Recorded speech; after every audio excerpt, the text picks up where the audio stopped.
के लोग इस लड़ाई में सम्मिलित रहे हैं, चाहे वो आदिवासी हो, ओबीसी हो, चाहे वो दलित हो, या फिर वो काम करने वाले लोग हो, या फिर तमाम संगठन तमाम जो जनजाति समूह है जो बस्तर संभाग में रह रहे हैं, वो सभी इस आंदोलन को लेके आगे बढ़े। अब इसको समझना है कि इस लड़ाई के पीछे क्या मकसद है, क्यों ये लड़ाई को आगे बढ़ाया गया।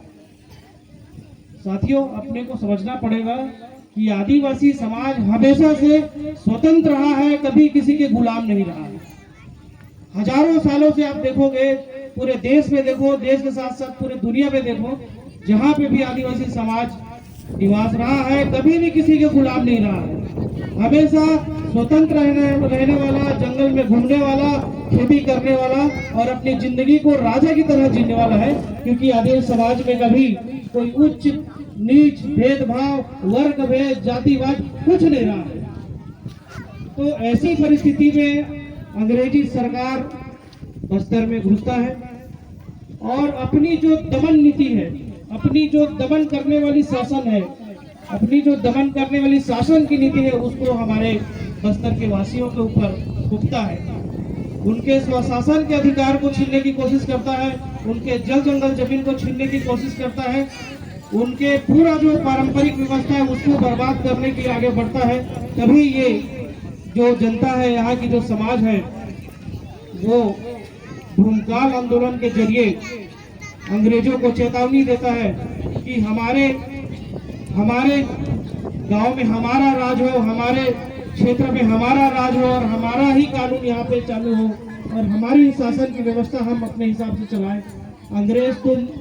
यहाँ पे आ नहीं सकते और किसी तरीके से अपनी जो दमनकारी नीति है वो हमारे ऊपर स्थापित नहीं कर सकते। इसीलिए वो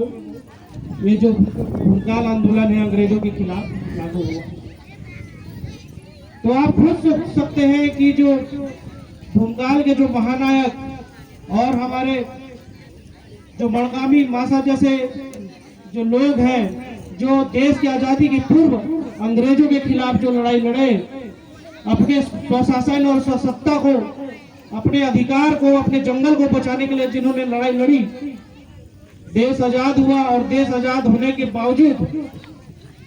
जो यहाँ पे जो संविधान बनी और संविधान बनने के बाद जो अधिकार हमको मिले थे वो भी आज तक हमको मिल नहीं पाए। तो आप और हम सभी को ये सोचना है कि भाई सही में जो आजादी मिली और आजादी मिलने के बाद जो अधिकार हमको मिले स्वतंत्रता का, ये सही में स्वतंत्रता का अधिकार हमारे गांव को आज तक मिल पाए कि नहीं है? क्या सही में आज हमारे जंगलों का अधिकार मिल पाया? क्या सही में हमारे जमीनों का अधिकार मिल पाया या नहीं मिला है? ये आज हमारे समुदाय को सोचने की जरूरत है। साथियों, देश की आजादी के बाद बहुत सारे कानून और संवैधानिक प्रावधान हमारे समुदाय, हमारे आदिवासी समाज को मिला है। जो आज हम बात करते हैं कि पूरे देश में के 10 राज्यों में 5वीं अनुसूचित क्षेत्र लागू है। ये 5वीं अनुसूचित क्षेत्र क्या है? यही है कि आज हम हमारे 5वीं अनुसूचित क्षेत्र में ग्राम सभाओं के माध्यम से हमारे जल जंगल जमीन को हम बचा सके और हमारा स्वराज स्थापित कर सके, मावा राज्य स्थापित कर सके। इसलिए हमको ये अधिकार मिला है। लेकिन हमारे अधिकार मिलने के बाद भी हम इस अधिकार को आगे बढ़ा नहीं पा रहे हैं और कहीं न कहीं हम गलत जो व्यवस्था है, गलत नीति है और गलत तरीकों से आज हमारे समाज को हम भटकते हुए देख रहे हैं।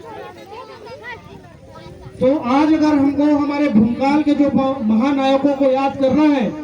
तो महानायकों को याद करने के साथ साथ आज हमको स्वसत्ता और स्वराज की बात भी हमको करना पड़ेगा, क्योंकि जो सपना वो हमारे जो महानायक देखे हुए थे, वो सपने को हमको अगर साकार करना है तो हमारे देश में बने हुए जो संवैधानिक अधिकार है और इस राज्य में बने हुए जो आदिवासी अधिकार है उसको कहीं न कहीं हमको लेना पड़ेगा। उसके लिए हमको पूरा समुदाय में जन जागृति, संवैधानिक अधिकारों की जागृति और हमारे कानूनों, हमारे लिए जो बने कानून है उसके जन जागृति के लिए हमको हर एक समाज के लोगों और पदाधिकारियों को काम करना पड़ेगा।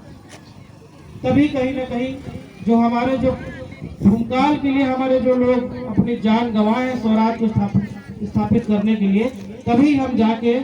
आज अगर हम ग्राम सभा को गठन करेंगे, हमारे क्षेत्र को सुरक्षित करेंगे, तभी उनका सपना हमारे ग्राम सभा के अधिकारों द्वारा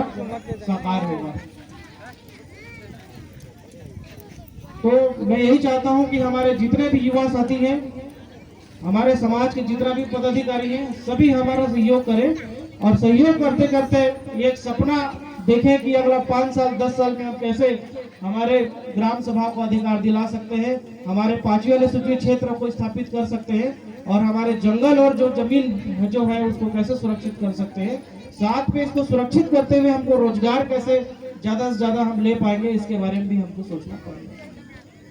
हमारे और भी वक्ता है जो इसके बारे में और अच्छे से बोलेंगे और भी सारी चीज बताएंगे, लेकिन इसका ये आज से पहल हमको आगे बढ़ानी पड़ेगी कि हर एक गांव में कैसे हम सामुदायिक अधिकार ले सकते हैं, जंगलों पे कैसे पैसा कानून के तहत ग्राम सभाओं का गठन कर सकते हैं और सही नियम और कानून जो सरकार हमको बताती है उसको कैसे हम आगे समुदाय तक हम ले जा सकते हैं, इसके बारे में हमको आज से ही सोचने की जरूरत है। तभी हम आगे अगला 5 साल और 10 साल में जो हम जिन महापुरुषों ने जो सपना देखा था, वो सपना को तभी हम साकार कर पाएंगे जब हमारे अंदर ही हमारी जन संगठन तैयार होगी और हम संगठित होंगे और आगे चल के हम अपने प्रशासन और हमारी जो व्यवस्था है उसको हम बना के रखेंगे। मैं अभी इतनी ही बात रखूंगा और मैं हर एक गांव में घूमकर हर गांव के लोगों के साथ बैठ के अलग से हम बात करने की कोशिश करेंगे, ताकि एक छोटे ग्रुप में छोटे समुदाय के साथ बैठ के हम लोग बातचीत कर सके हर एक संवैधानिक नियम और कानून और सारे प्रावधान के ऊपर, तब जाके हम आगे काम को आगे बढ़ा पाएंगे। मैं इसी के साथ अपनी बात को विराम देता हूँ और आप सभी को पूरा सेवा जोहार और बहुत बहुत